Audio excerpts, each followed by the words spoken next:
Okay, just some thoughts about schema therapy and chair Estos work. son algunos textos sobre terapia de esquemas y chair work que se puede integrar a la terapia de esquemas.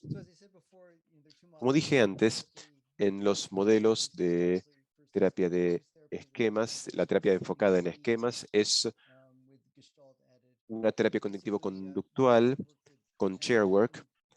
Y Aaron Beck en Pensilvania en la década de 1970 tenía interés en casos en los que la terapia cognitiva no estaba funcionando. Entonces, básicamente, encontró que el sistema de creencias era muy rígido y a menudo había una historia muy dramática en el desarrollo por detrás de los esquemas, como parte de ese proceso. Entonces, básicamente, la persona tiene un esquema, una creencia. Esto yo lo llamo diálogos basados en evidencia. Observamos su experiencia actual, observamos su historia personal, enumeramos la evidencia que respalda el esquema y luego la evidencia que rebate el esquema. Y creamos un diálogo entre esas dos perspectivas. Como decía antes, el doctor Goldsmith decía que el reestructuramiento cognitivo, para que sea efectivo, necesita una excitación neurobiológica. Esto se hace en terapia cognitiva y en la terapia de sillas, el chair work, es una manera muy poderosa de excitar las emociones de una persona para el reestructuramiento cognitivo. Entonces se crea un diálogo entre estas dos perspectivas. Y aquí lo que hacemos es examinar la validez del esquema. ¿El esquema es cierto? Este es el caso de Shari, una terapeuta. Básicamente ella tenía un esquema de deficiencia, que ella decía, hay algo que está fundamentalmente mal conmigo. Nadie se preocupó por mí ni me amó cuando yo era una niña. Soy afectada, soy obsesiva, tengo miedo, soy tímida con otras personas y tengo mucho enojo dentro de mí. Y esto es una evidencia de que ella tiene ciertos efectos. El otro lado es, mi esposo y mis hijos me aman, a mis pacientes les gusto y me respetan, soy sensible a los sentimientos de otras personas, trato de ser buena y de ser lo correcto, y cuando me enojo es por alguna buena razón. Y yo lo configuraría de esta manera, con tres sillas. De un lado, el lado que dice yo soy defectuosa y estas son las razones por las que soy defectuosa, porque estoy enojada, porque no le gusto a nadie. El otro lado, la gente me ama, hago bien mi trabajo, me enojo por cosas razonables y de la ir y volver de una silla a la otra. Me parece útil que el modo del adulto sano o líder interior esté en el medio, pero me parece que esto es una manera muy útil de tratar este tipo de casos. Ir y venir de un lado al otro para excitar un alto nivel de emoción y se les hace elegir cómo se sienten respecto de la evidencia. La evidencia es sólida, es débil. Esto no necesariamente se va a resolver en una sola sesión, pero comienza a desgastar y a fortalecer un entendimiento más sano del self.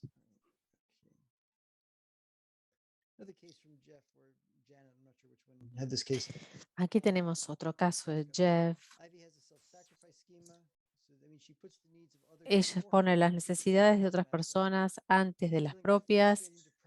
Es muy frustrante.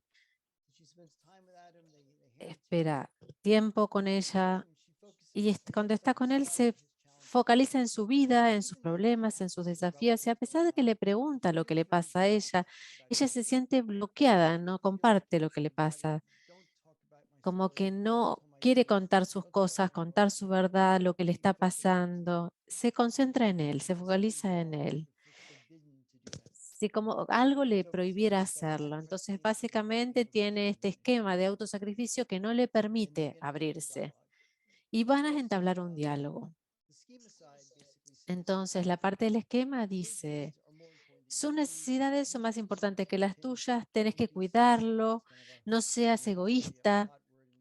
Esto es lo que uno ve en la terapia, ¿no? Ese es el mensaje que proviene del pasado, del autosacrificio. Y después trabaja con Jeff para poder ver lo que dice el otro lado, el saludable. Las relaciones saludables se basan en reciprocidad. Él me tiene que escuchar, yo lo tengo que escuchar, tiene que haber un equilibrio entre los dos. y va y viene entre estos dos lados. ¿Sus necesidades son más importantes? No, tiene que haber un equilibrio entre los dos. ¿Sus necesidades son más importantes? ¿No seas egoísta o no? Para nada. Yo tengo una voz, él tiene una voz, mis necesidades son importantes, igual que las de él. Y ya se establa este diálogo y se enoja con el esquema. Y por supuesto eso es una buena señal. El enojo es una señal de que va a haber cambio. Esta es otra versión con las sillas.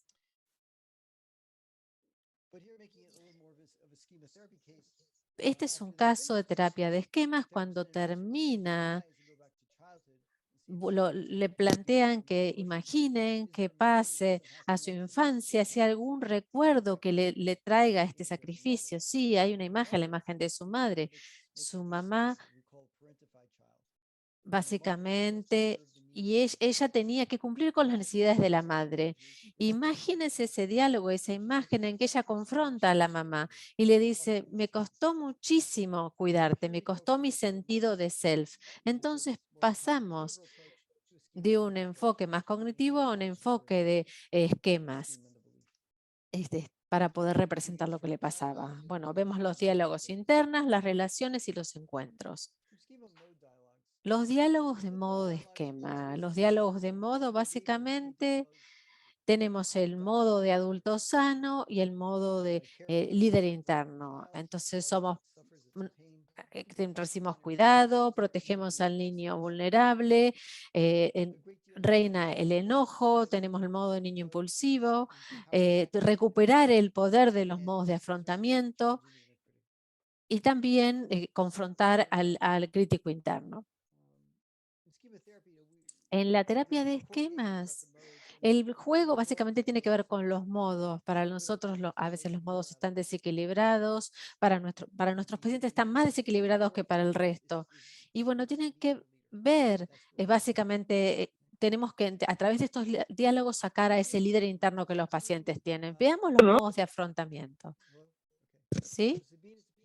Sabina es una paciente que se le invita a sentarse y a darle una voz al modo. A ver, hablemos de la pared que te protege, Sabina, que te hace que te cierres, que te protejas. La metáfora de la pared es tan popular en Estados Unidos, tal vez en Sudamérica también. Dice, bueno, si quieres pasarle, dice el terapeuta, a esta silla, permítele que la pared hable, démosle una voz a la pared, tratemos de entenderla. Y ella se transforma en la pared y dice, desde que entré a la vida de Sabina, finalmente tuvo paz y tranquilidad, la ayudo a mantenerse segura. El terapeuta le dice a la palabra, ¿por qué llegaste a la vida de Sabina? Sabina como pared dice,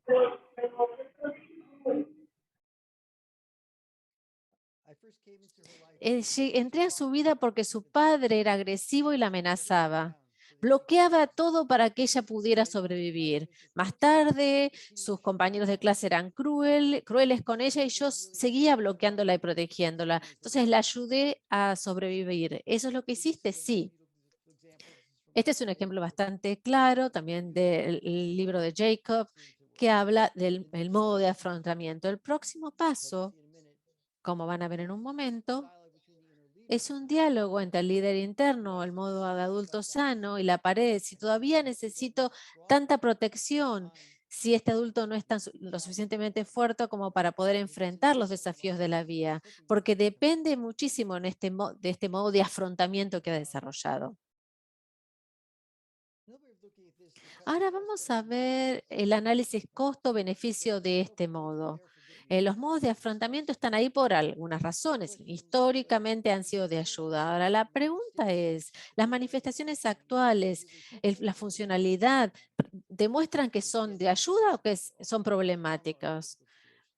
Ayudaron a salir de una situación traumática o difícil. Ahora generamos una lista de los puntos beneficiosos y negativos de este modo de afrontamiento y lo usamos como base.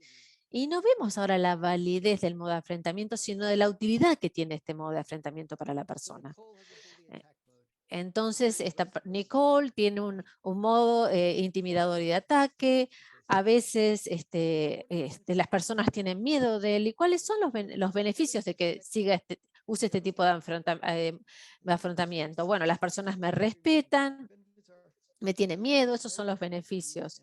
Y estoy seguro de que nadie se va a abusar de mí o me va a lastimar. Estos son los beneficios.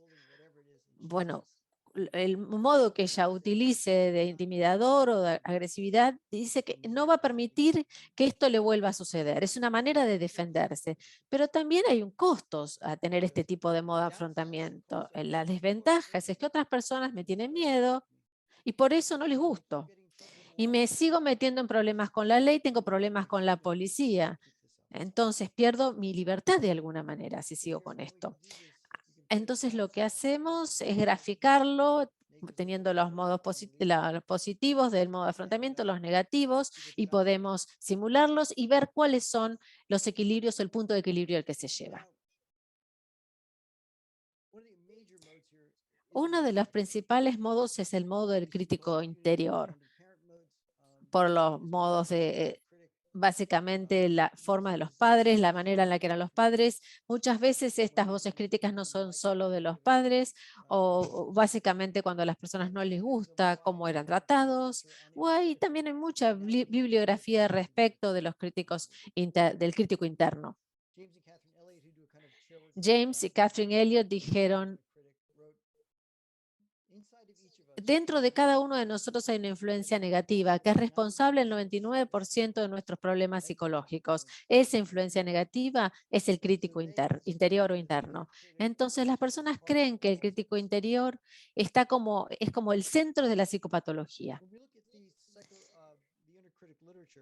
La bibliografía del crítico interior, básicamente cuando buscamos, encontramos que hay como dos abordajes diferentes y que los maestros no están de acuerdo en este sentido. Vemos personas como Curls y Greenberg y las personas de los diálogos de voces que dicen que básicamente el problema es que el crítico interno está desconectado del self, de las otras partes del ser, y que hace juicios muy críticos y que está integrado al estilo de la comunidad del self, y es la forma cuanto más integrado es, más razonable está.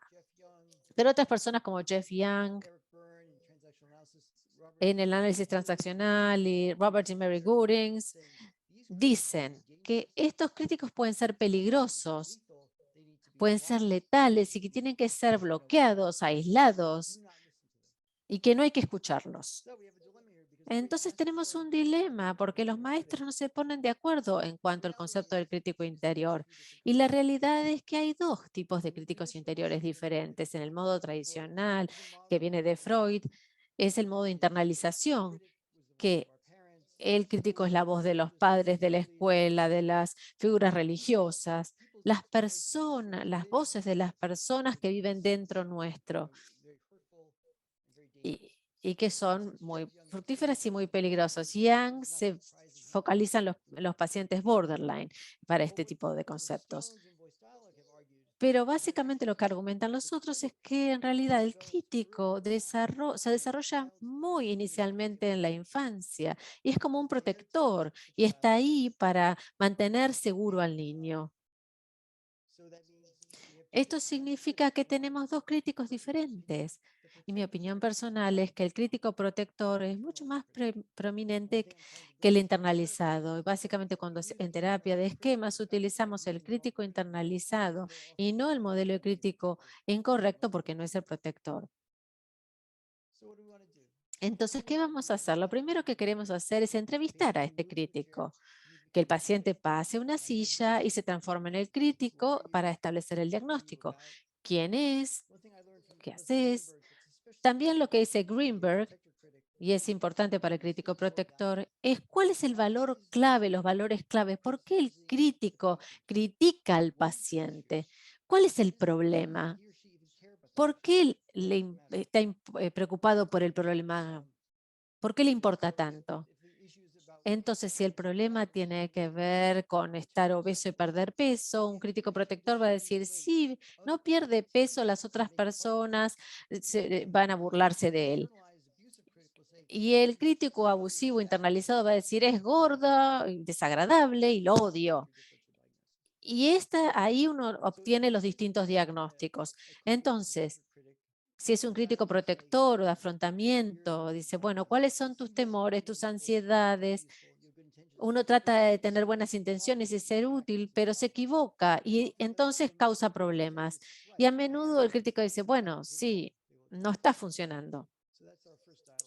Este sería el primer diálogo. El paciente pasa a otra silla y se transforma en el crítico interno. Luego, en segundo lugar, si el paciente pasa a la silla del adulto saludable o el adulto sano, fundamentalmente va a decir, esta es mi vida, no es la tuya, es mi vida. Y vamos a cambiar el equilibrio del poder. Entonces el crítico abusivo internalizado genera enojo, rabia, me arruinaste la vida, me hiciste sufrir, me estás lastimando. Te rechazo, te digo que no. Eso dice el líder interno, ¿no? Te rechazo, te digo que no, no te voy a escuchar. Construye una pared contra este crítico. Y si es un crítico protector, dice, estoy agradecido por todo lo que me diste, estoy agradecido porque estuviste ahí, porque hiciste todo lo posible para mantenerme seguro. Pero hubo problemas, estoy trabajando mucho, estoy muy nervioso, o lo que sea. Y esto me hace dañarme, lastimarme. Necesitamos establecer una nueva relación. Quiero que seas aliado. Es mi vida. Yo soy el centro de mi vida. Yo soy el dueño de mi vida. Trabajamos juntos, pero yo no trabajo para vos o para ti. Y bueno, este es el cambio que tenemos que realizar. Bien, hola a todos y todas. Difícil dejarte ir, Scott y Amanda, pero bueno, ya son las 6 horas de Buenos Aires, hora de Argentina. Así que bueno, quiero agradecer muchísimo a Scott y Amanda por una memorable experiencia de aprendizaje. Y bueno, creo que todos nos vamos con el deseo de poder aplicar en nuestra práctica clínica algunos de los abordajes mostrados durante el webinar. Nuevamente les recomiendo muchísimo el libro del Dr. Kellogg, donde van a encontrar muchos de estos abordajes clínicos. Muchísimas gracias a nuestros colegas voluntarios, a Marcos, a Federico, por ofrecerse a hacer los roleplays, y muchísimas gracias a todos nuestros queridos colegas de distintas partes del mundo por su interés en seguir aprendiendo para poder ayudar a nuestros pacientes mucho más. Así que bueno, si lo desean, pueden abrir sus micrófonos ahora para despedirse, ¿sí? Así nos despedimos. Patricia, una pregunta. ¿Hay Sí. una grabación de este curso? ¿Podemos verlo de nuevo? ¿Podemos acceder a una versión grabada? Sí. Les vamos a dar esta vez la videograbación, tanto en inglés como van a tener también la videograbación en español, inglés y español. Ustedes nos mandan entonces el vínculo. Dennos unos días, porque estas cuestiones técnicas demoran su tiempo, así que con todo gusto vamos a darles las videograbaciones. Así que bueno, la verdad un placer que hayan estado aquí, a tantos colegas, caras conocidas, amigos de terapia de esquemas, y bueno, los que tengan ganas, por favor, y que no la hayan hecho, les recomiendo que comiencen la formación de terapia de esquemas. Es realmente un modelo muy efectivo que integra diálogo de modos utilizando Chairwork. Y bueno, nuevamente, muchísimas gracias Amanda, Scott, los roleplays fueron interesantísimos, las presentaciones realmente interesantísimos, y muchísimas gracias a nuestras colegas ucranianas por estar aquí con nosotros. Es tardísimo, creo que son, ¿qué hora es? Las 12 de la noche en Ucrania, así que bueno, muchísimas gracias por hacer el esfuerzo de estar con nosotros hasta tan tarde, y bueno, por supuesto, les deseamos lo mejor. Vamos a estar aquí muy pendientes de todas ustedes y tratando de ayudar todo lo posible, todo lo posible. Si algunos de ustedes quieren decir algo, por favor abran los micrófonos y siéntanse libres de decir lo que deseen. Goodbye, and thank you very, very much once again Adiós for y muchas gracias por este webinario tan interesante y tan inspirador. Muchas gracias. Adiós. Thank you, everyone. Thank you, Patricia. Muchas gracias. Muy eficiente. Thank you very much. Chao, muchas gracias. Muchas gracias Gracias. muchas gracias por tan buen webinar y para los colegas de Ucrania todo nuestro compromiso, nuestro amor y nuestro corazón. To all our colleagues from Ukraine, all our A love nuestros and colegas de our Ucrania, todo partnership. nuestro amor y toda nuestra solidaridad. Чогось наша славна Україна зажурилася, а ми твою червону калину підіймемо, а ми нашу славну Україну гей-гей розвеселимо, а ми твою червону калину підіймемо, а ми нашу славну Україну гей-гей розвеселимо.